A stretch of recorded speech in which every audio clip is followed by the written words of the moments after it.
I asked my students a trick question. I said, on a scale of 0 to 100, what percentage of time should be spent on relationship building in a team versus getting the work done? And I got every answer under the sun. 100% get the work done, 0 relationship, 50-50, 60-40. The answer truly is it depends, but the point of the question is that we need to at least consider that some amount of relationship building is probably necessary for any team. And so my thoughts here, my advice, my guidance is find the ways that make sense for your group to build and deepen those relationships.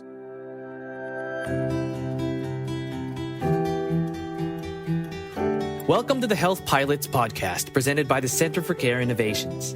This podcast is about strengthening the health and well-being of historically underinvested communities.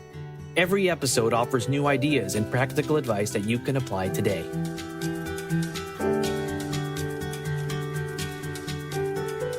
One of the landmark programs here at the Center for Care Innovations is Catalyst, a training program where our participants learn and practice human-centered design to explore strategic challenges within their organizations. We often invite experts from the field to share their insights and discuss their own projects. Listen as our longtime collaborator, Chris Conley, interviews one of our special guests. Hello, everybody. I am so happy to have a guest with us today who is someone who I've recently met, who I believe we should have met long ago because I'm so impressed with the work he's doing and the things he's been able to accomplish so far. We have Levi Baer, and Levi is a DEI and anti-racism facilitator and coach who believes that joy, justice, and community are all at the heart of meaningful progress.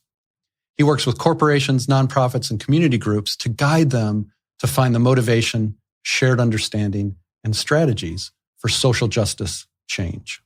He believes that people should be celebrated for who they are and all they are, valued for what they can give and receive, and included regardless of what they believe and how they move through the world. It is indeed an honor to be with you here today. Levi, welcome, and thank you for taking time to share your experience and expertise with myself and the Catalyst community. The honor's all mine. Thanks, Chris. I'm really, really happy to be here. Awesome to have you here. Why don't we get started just by having you introduce yourself a little bit and your background and your journey into DEI and social justice work. Sure. I'd like to start by mentioning that I grew up on a farm in northern Minnesota. And I do mention that because I think for all of us, there's a place where we find our roots in this work.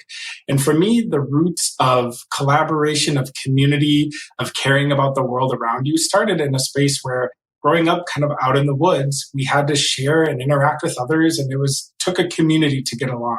So that's where I got my first taste of this and immersion into thinking about how we connect as an ecosystem. Since then, I've gotten 2 degrees in communication studies. I've always been fascinated by how and why people talk to each other the way they do. So I have a master's degree from DePaul University in organizational and multicultural communication. I use that degree to go into consulting and team building consulting, community building consulting. My first round of this was building games and training experiences to quite literally sometimes bring people's skills and interest and communication styles to the table, whether that's something like a personality assignment or assessment. I have one that's the 4 animals of communication. So just trying to find different approachable tools and methods for bringing people into constructive communication spaces. From there, that work of building that first round of consulting for myself, I got into the world of entrepreneurship, which led me to ultimately found a co-working space called Second Shift. And for those that don't know, co-working spaces are places for people who work remotely or from home to instead, we kind of a lot of us now are experiencing that with the pandemic. It ends up that working from home, there's distractions, there's loneliness, and there's that lack of human connection that I think many of us have experienced over the last couple of years in various ways. So co-working has been around for about 15 years and has served as that platform, yes, for Wi-Fi and coffee and phone booths, but really for human connection, right? And so that's what we set out to do with Second Shift, was build an inclusive community, and that word community was huge for us. And we can talk more about how we did that later on in this conversation, but really making collaboration part of the business model, part of the community, part of the way people interacted there. So I co-founded that with my friend Nicole Vasquez, and I was the person on site managing and running that for 3 years. In the last 2 years, we've had a partner come in and manage that, and I've been able to take a step back from that co-working operation. And in that time, I was also starting to get my footing in equity in social terms. I was starting to give talks on race and ethnicity and diversity and inclusion. And coming out of the co-working work, I spent a year as the director of training at Chicago United for Equity, which really gave me that grounding in systems work for equity change, where I worked with Nikita Brar and other people to really think about systems change when it comes to these terms, really kind of solidified and honed my understanding of some of these concepts. And now in the pandemic, I have been a full-time DEI anti-racism consultant, working for myself. And as you explained at the beginning, guiding teams through thinking about, we've had this big surgence of really, I call it the post-George Floyd world, where the world kind of turned around and said, what might we do about this? And our businesses, our workplaces asked themselves, for the first time in my lifetime, at least, as seriously as this, what is our role in all of this? So I see myself less as, here's how you hire more Black or brown people. That's just one maybe initiative we might take. But really my favorite place in this role is, why do we care about this? And how then can we build a space for us to act on our care? What does it mean for us to come together as a group and share these terms, our personal identities, our relationships to these concepts, our disagreements, our agreements, and our shared efforts as we move forward towards a world that many of us are imagining and dreaming about? So that's why I see myself. That's kind of the overview of my trajectory. Lots of little side things in there, like I've been an adjunct instructor. I've been a bartender. I've been everything in between. So lots of work to lead up to getting to this place. Nice. What a wonderful journey. I'm thrilled that you've taken this path and are leading the kind of change and guiding and mentoring people into this kind of change that's so desperately needed in the world. And I think you're right. For me, I've always been interested in this work. It goes way back. I didn't have the courage early on to be more forward with it. And I feel like we do have that, or I now have that opportunity and responsibility to be more active with this type of work, because it is the kind of change that society needs and will lead to wonderful things. And I think people were blind to how much beauty is on the other side of equity, anti-racism, and justice. Yeah, and I commend our early adopters, who I was not one of them, who have been fighting this fight in a lot of different spaces, whether that's social, community spaces or workspaces or workplaces like I've been. I think there's been a lot of people who did do this work along the way earlier. And now we do sort of have the social motivation, the shared motivation to undergo as a society. At least I think enough of us to make the change happen. Yeah, nice. You mentioned, the importance of community and a co-working space. I love what you said. Yes, Wi-Fi and coffee, but more importantly, the human connection and community. Why are you so adamant that community is at the basis, is almost a first principle of work and life? Yeah, it really is a basis. I see it as a foundation for many things. I mean, one tangible example for me right now is, as over the last couple of years, I've gone into organizations to help guide and lead DEI initiatives and growth in that space. I've frankly seen a lot of organizations not able to make the progress they're hoping for, because if you think about building something new and constructing something new, to use a metaphor, what is that foundation? And you need things that we can describe pretty plainly, like trust and collaboration. You need those things in place to be able to build new things on top of it. Anti-racism is really complex. There's a reason why we haven't really done this society-wide yet. It is very complicated, sometimes scary. It takes a lot of patience and understanding to kind of fold oneself into it, let alone fold a group of people into it together that are also trying to meet a social mission or make profits. And so that gets really complex when we start to blend all these things together. Now, if we can't talk about what are our fears, or what are our hopes and dreams, or what it means when I disagree with you, or what it means when somebody else has done something harmful to me, and we don't have the ways to restore around that, to talk about that, to build together with that, we will probably not be able to do some of this kind of more complex work that a lot of us are setting out to do. So that's just one way I think about it now that's very tangible, is it's going to be hard to construct and change and build without some of these foundations in place.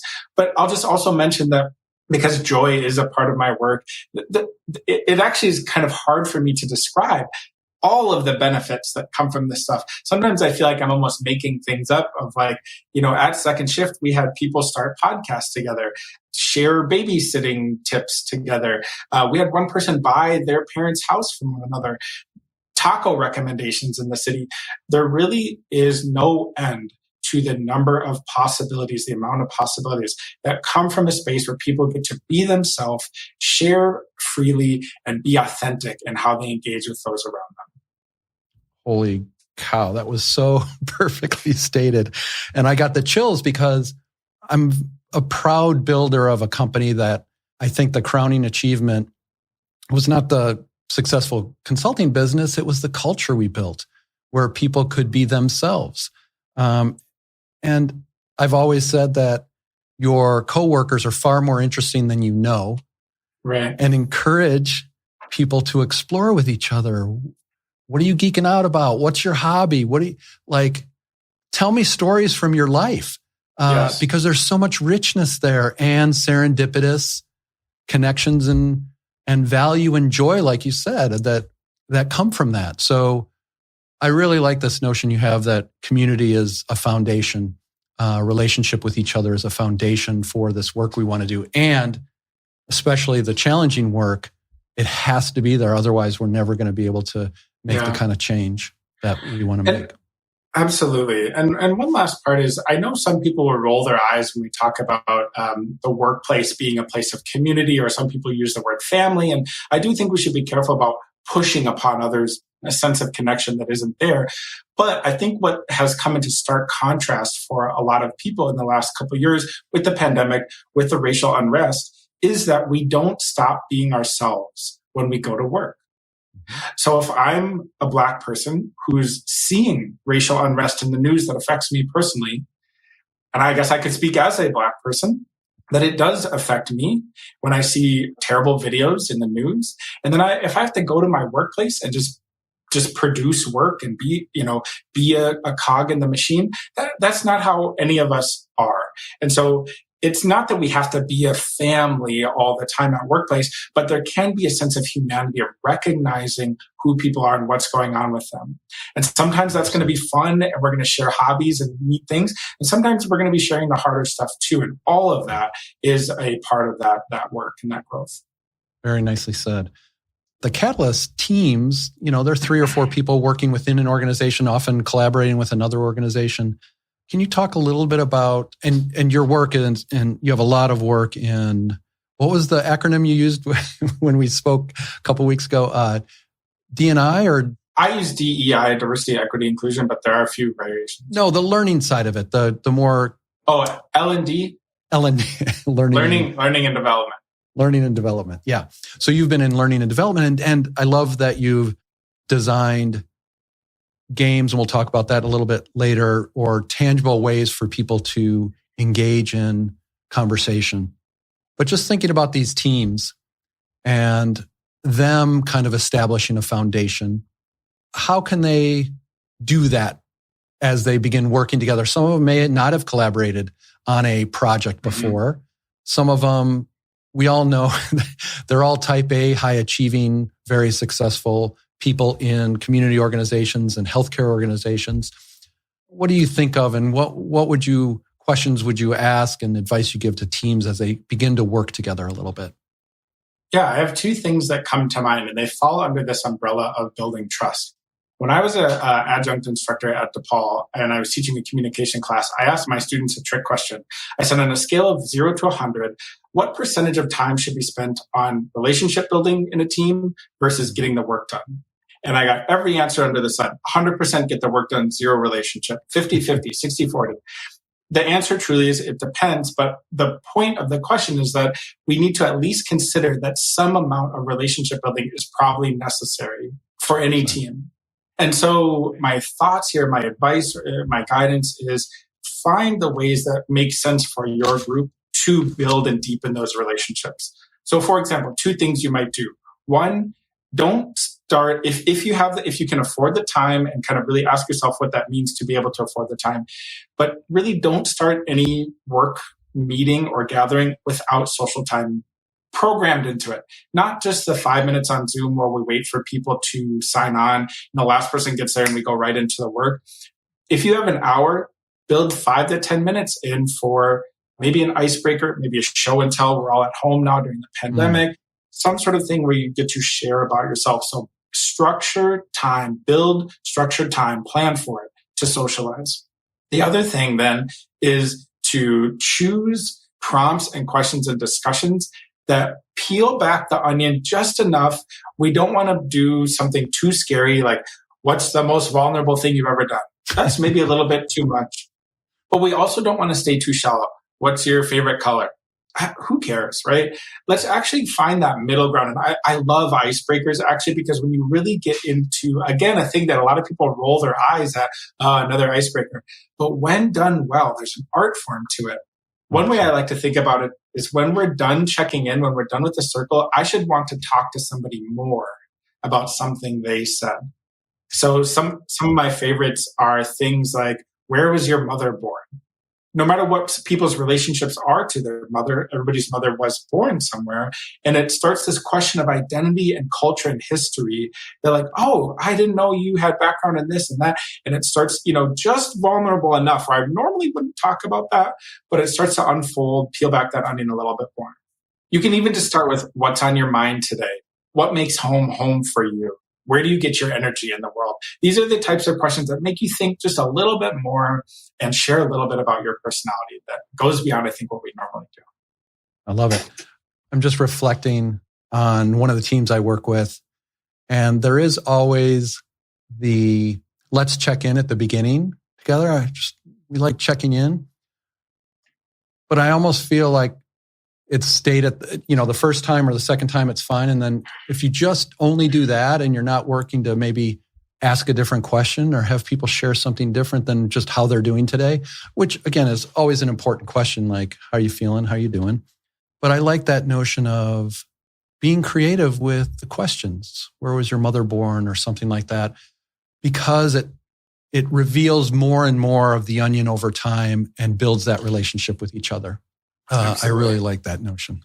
And again, when done well, this is part of one of the things the Catalysts are learning. We're giving them different techniques, and even something like brainstorming gets a counter reactive force at some point, like, oh, brainstorming is the wrong thing to do. It can't really lead to good ideas, blah, blah, blah. There's research that should.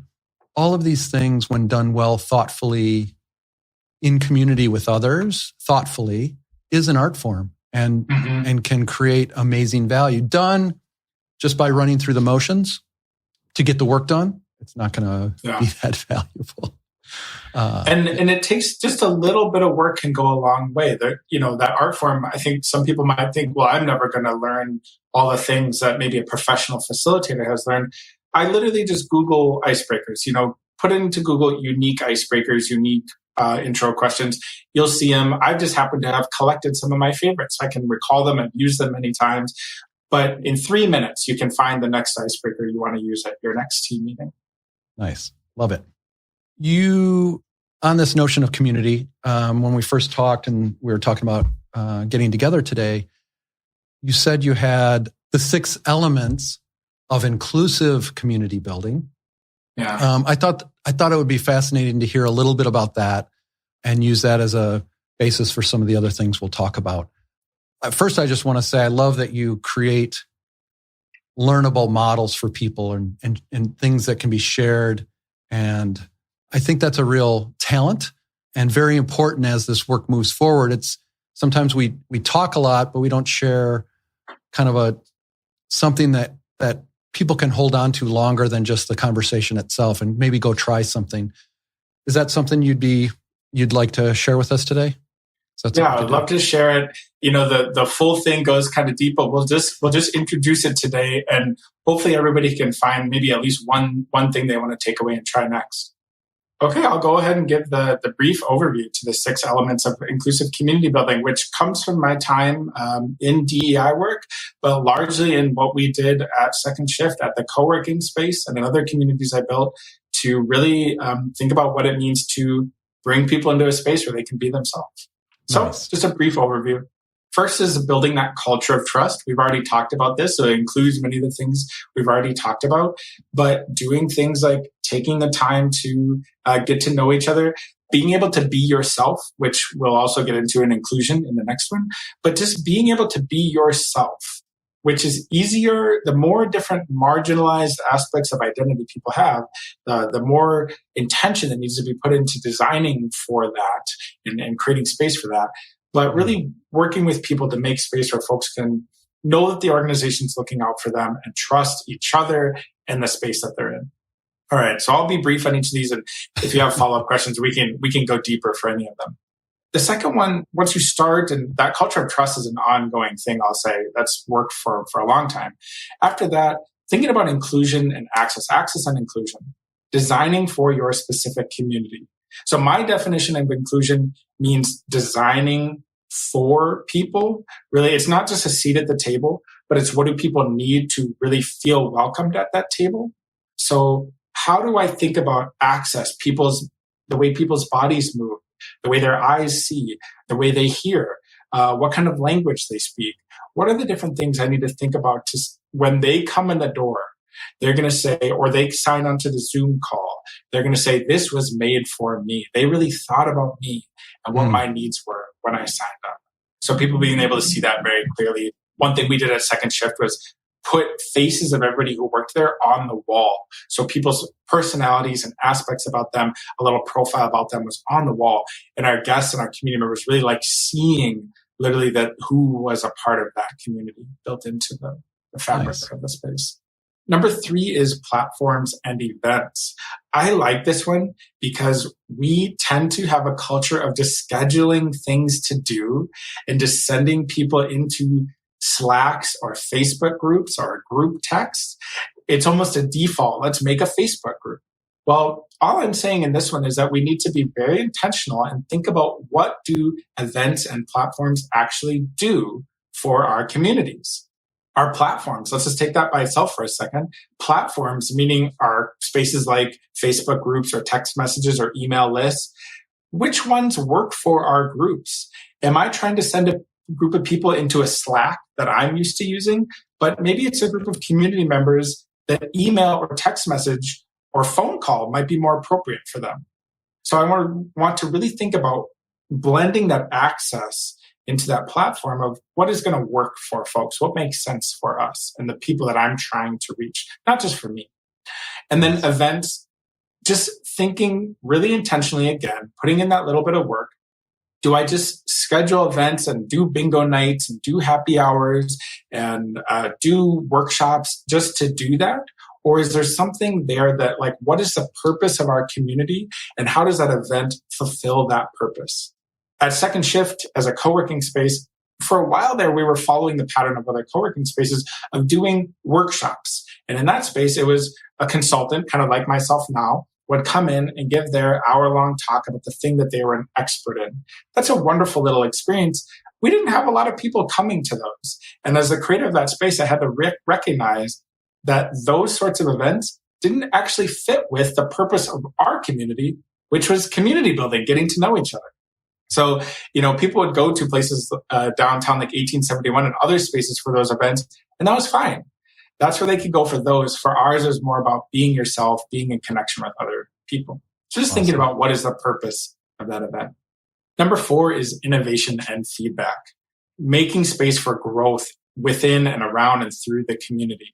So a community that sets out guidelines, that makes a code of conduct, that has somebody in charge or a group of people in charge, that community is going to still need to grow, even if you do a lot of the work up front, like we've talked about before. And I should have mentioned, sorry, just let me pause for a second and say that with inclusion and access, we can do some things upfront, like make community guidelines or community agreements upfront. That would be a part of that work.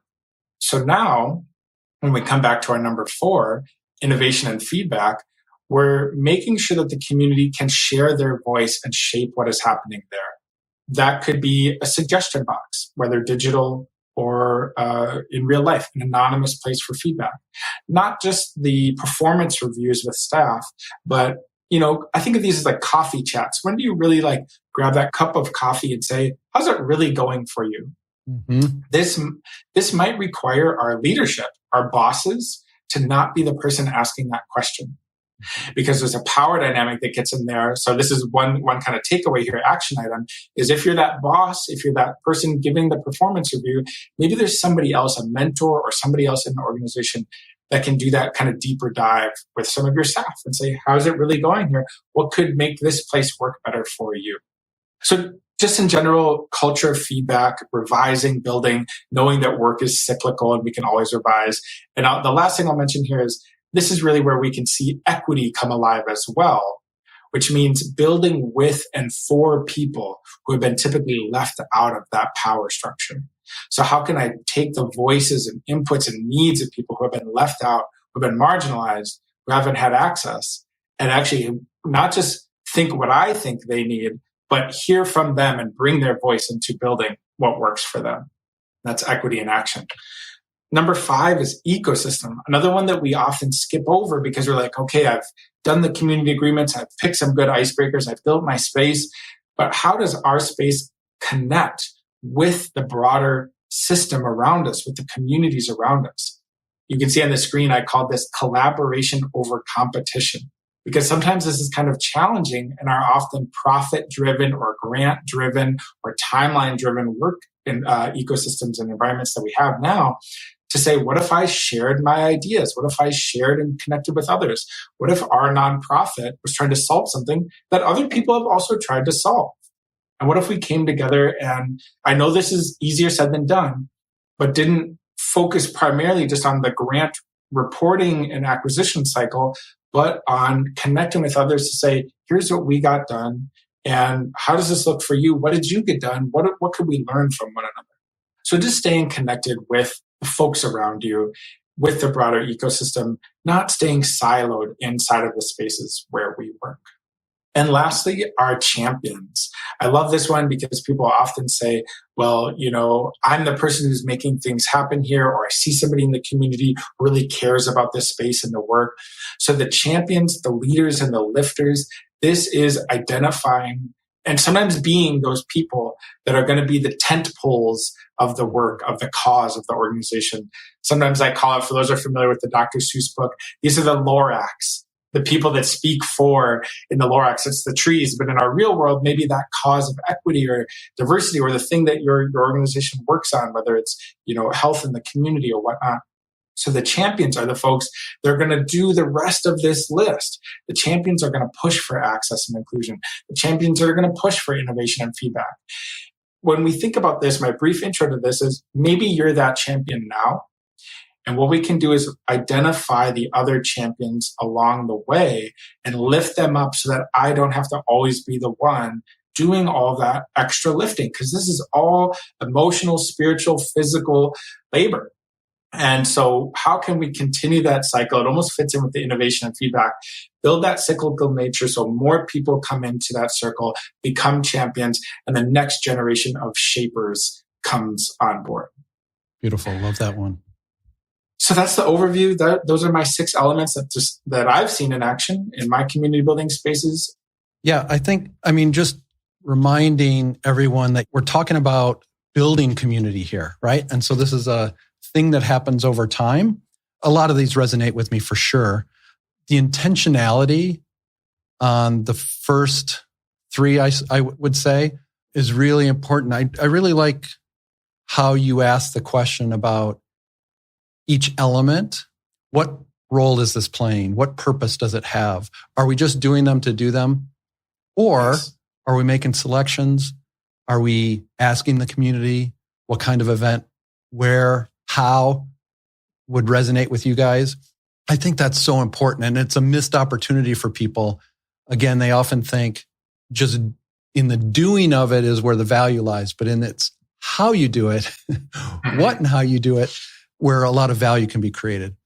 And then just in this last one you were talking about, I think it's really important to realize that in any community, and many of these teams are going to be working on, multi-year initiatives. None of this stuff is fixing something quick. It's multi-year initiatives.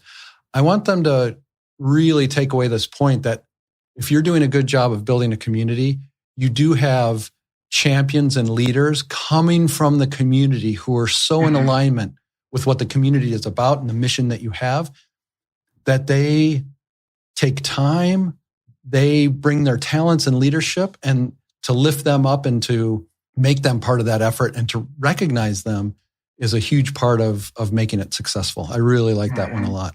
At Second Shift, the co-working space, again, where I have a lot of examples of this, we had a community member who was just so involved, so great. One year we did a fun little award ceremony at our holiday party, and we awarded her the most welcoming co-working member award. Well, that was a champion. She shared 100%. The values of our space, embodied them. So next year we brought her on as a community manager. And then if you recall how I said I took a step back from working at the co-working space, she ended up being the person to replace me. It was a perfect example of identifying those champions. It did take 2 years, just like you said. It wasn't overnight. But when I was ready to shift my energy and attention, I knew exactly who could do it in my place. Nice. I love it. So one of the things we talked about as well, and I don't know where it fits into the 6 principles of community building, but you were talking about how important it is to hold space. I think you used that term, and I think I inquired right away. It's like, I kind of get what that means, but what does it mean to hold space? And then what's the value of it? And how do teams start doing that for themselves and each other?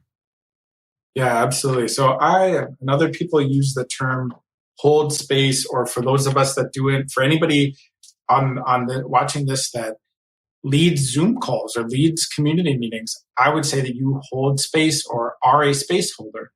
And in that context, then it means we are the people that plan, design, and then execute, actually do the gathering of others. We're the ones that starts the call, brings the icebreaker, checks to make sure everyone's doing okay, thinks about the agenda and the timing and make sure the plan's on track. But rather than just being space holding, when you think about that metaphor, holding that space, it's not just the person who's in charge of the agenda and the timing, because that's maybe the typical or traditional or age-old way that we've done business. Space holding means we are embodying this space. We are in this space, as we talked about earlier, as the full-fledged human being that I am. Yes. And so I'm going to have reactions. I'm going to have feelings. I'm going to have cares. I'm going to think things about things. So how can I bring myself into that space? And how do the shapers, the designers, the meeting planners consider all of us in there and make that space meet its function? Maybe we come out of this meeting with 3 new ideas or a budget or a strategic plan. And how do I feel now that I've been through that experience? And that's I think, the big difference of space holding. Why is it important? Wow. So this is important. I was thinking in my head of like, how do we do it? But just taking a step back of why is it important? I mean, I guess it just hits on what we've talked about earlier, that again, we don't stop being ourselves when we're in these spaces. To speak a little bit more tangibly, we have a history of highlighting certain voices in our world and especially in our professional world. So straight, white, cisgendered men have gotten most of the airtime and decision-making power in our professional world and broader society.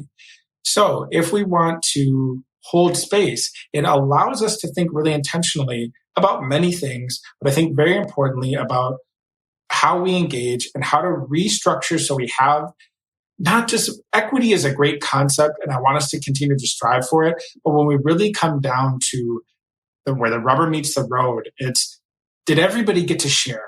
Did everybody's voices contribute to this?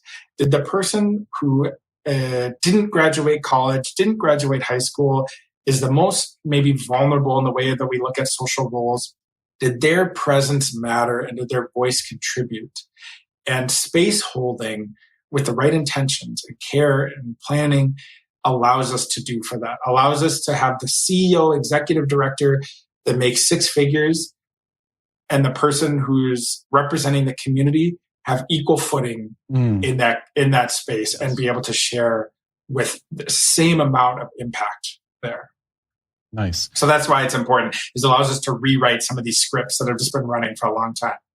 100%. And by implication, it leads to better information, richer information, a better understanding of what's really going on, which is a big principle we have in the Catalyst, which is, in order to do things efficiently, we almost characterize and generalize and stereotype things at a very superficial level and say we think we understand it.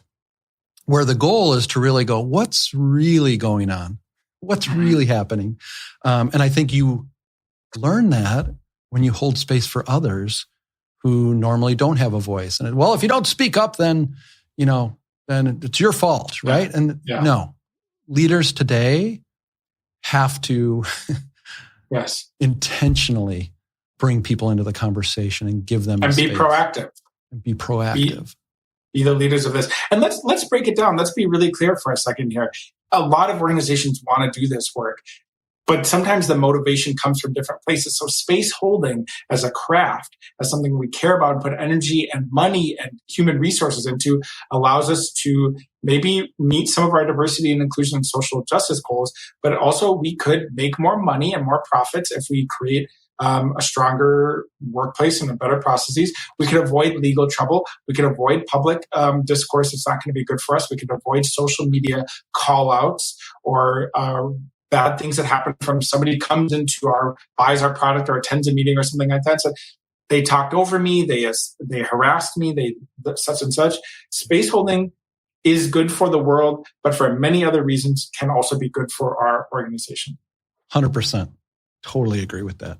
And I think that's the mindset shift that people may need to consider, that because it's been far too long, but it does feel like the momentum has shifted where a lot is coming at people who traditionally haven't had to think about it or embrace it or address it in their organizations. And so there's a lot of defensiveness or just being a little overwhelmed. Like, what does this all mean?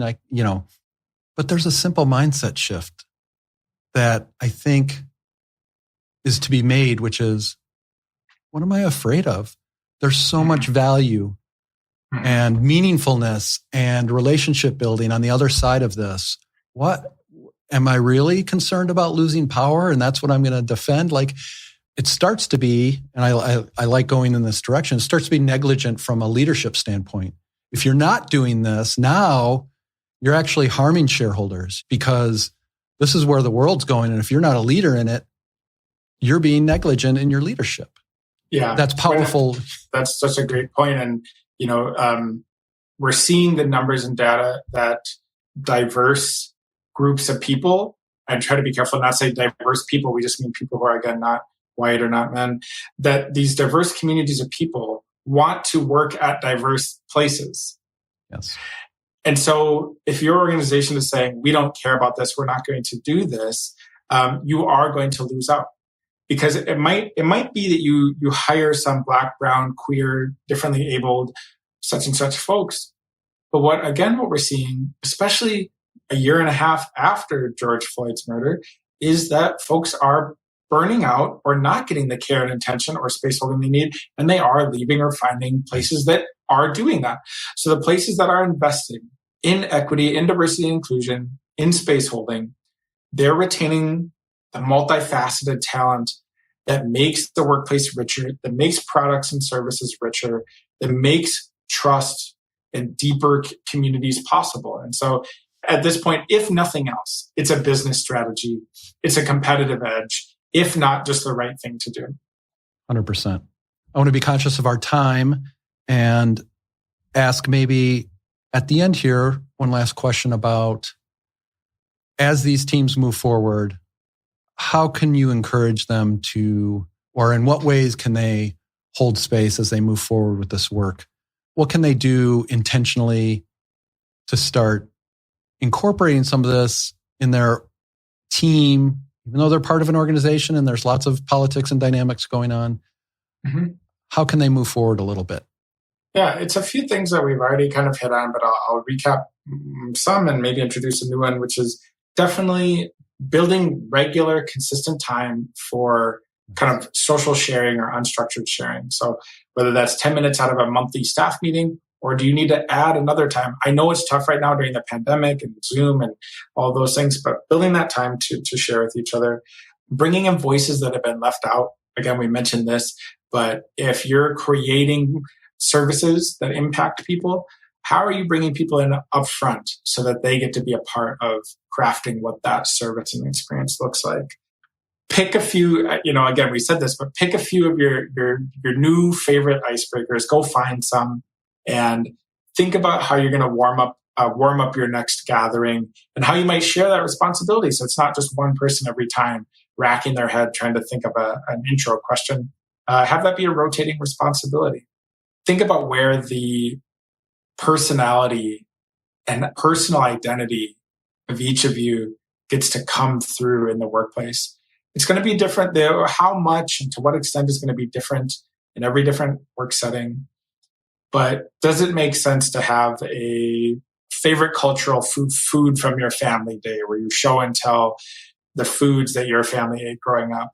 Is it what song is getting you through the pandemic? Different ways that we can show up. Some are more personal or more cultural. Some can be just more general. But just how does your personality get a space to show up there? And how do we go in with the intentions of again, everyone's on equal footing here. So whether it's the executive director or it's the administrative assistant, we all have that same impact when we share. Everybody's stories have equal ground and footing. I would say those are a few things. I mean, just the main thing, thinking about making it possible for people to be themselves truly in the workplace. And the last thought on that, when I say that, we're going to have some people that say, usually this is folks with more marginalized identities, Black, queer, Indigenous, disabled. I don't want to be myself here. It hasn't been comfortable as of yet. So we're really talking about those who have been holding different social powers in the different hierarchies that we have to be honest about in our world and in the United States. The folks that have been holding different powers have to think about how they're showing up and how they're making space for other people to be comfortable being themselves. The responsibility is on those who hold the most power. It's not just speak up, be loud like us, like you said. That applied to all these different aspects isn't the way to go about it. How can we, if we need to be quieter, how can we pause longer? How can we make this really approachable for everybody in the different modes and modalities that they have to show up? Nice. I feel like you're touching on two very important aspects. One of them, which you just mentioned, which is self-awareness for those who have traditionally held power or do hold power. I think our Catalyst teams struggle with that often, that the dominant leader kind of takes up most of the time and air in the space.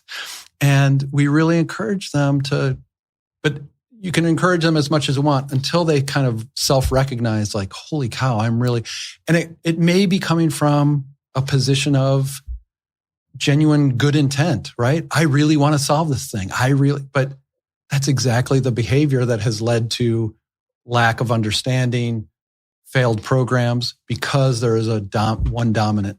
So self-awareness. And the other is a little bit more maybe insidious. I don't know. It's the belief system that we have when we're in our organizations. And you said it when you were talking about holding, making sure there's 5 to 10 minutes for social and relationship building. And a lot of people are like, we don't have time for that. And this reaction that so many people have to changes in behavior, where they think it's about time. And I would just argue that's, again, a mindset shift where you may be spending an hour in a meeting getting work done, and it's the most unproductive way you could spend that time, because it's the appearance of doing work, or it's the appearance of performance. And building relationship leads to so many other types of value, better understanding, better communication, better sense when somebody's non-verbally communicating with you, that you're aware of how they are and what they care about. So there's so much that's high performance that comes from that socializing that has such a bad stigma in business or organizational conduct that I really want to, I think you're helping people challenge that and say there's nothing but value to be created there. I can tell people when I'm on the clock as a paid consultant and I have 90 minutes, hopefully I get more than that, but if I only have 90 minutes and we need to generate with a team of 40 a new list of values that everybody in the room is going to contribute to a list of shared values for our organization. In the last year, multiple times, I've taken half an hour to talk about what animal we are with how we communicate first. And it blows people's minds. I will say, how could you spend a half an hour out of 90 minutes talking about if I'm a lion, a puppy, an owl, or a turtle? In doing so, we're rewriting the expectation, the script, and the assumption of only certain voices are going to be able to contribute to this. Only certain people are going to have influence here. And we deconstruct that in the first half an hour and reconstruct it so that in the next 60 minutes, everybody's all in. Everybody's contributing. Everybody feels like they're, and actually is having their voice heard, does have their voice heard. So I can tell you that when I'm on the clock, I practice this. It is possible. It does take a mindset shift, but it is possible. Awesome. Levi, I want to thank you so much for your time today. You dropped a lot of wisdom, good examples, and it's just a powerful message that I think is really going to help our Catalyst teams believe that bringing this into their work is going to make it better, more valuable, and create more community, which I think ultimately, as you said, is a real goal of this work. Thank you so much for having me. I really appreciate it. This has been fun.